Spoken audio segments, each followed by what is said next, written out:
যা বোঝানো তোমার মাকে বোঝাও, আমাকে কিছু বোঝাতে হবে না। কি বোঝাবো অসহায় মানুষদের?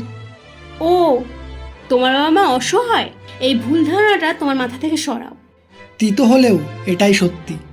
বাবা মায়েরা যখন বৃদ্ধ হয়ে যায় তারা অসহায় হয়ে যায়, কারণ তখন তাদের ছেলের পয়সায় খেতে হয়, নিজে ইনকাম করতে পারে না।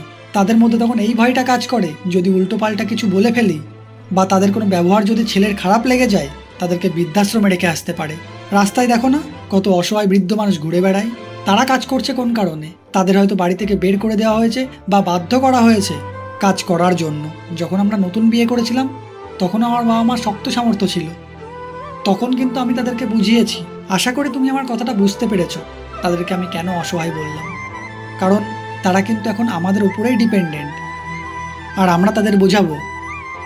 এখন তুমি একটা ভুল কথা বললে সে বাধ্য হয়ে মেনে নেবে, কিন্তু সে একটা ভুল কথা বললে তুমি মানতে পারছো না, তুমি কথা শোনাতে চাইছো। তারা কি সত্যি অসহায় নয়?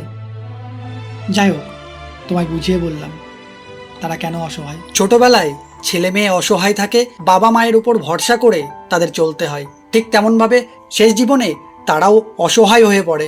তাই ছেলে মেয়ের উচিত তাদের ভরসার হাত হওয়া, তাদের হাত ছেড়ে দেওয়া উচিত নয়। বাচ্চারা আর বুড়োরা সমানই হয়।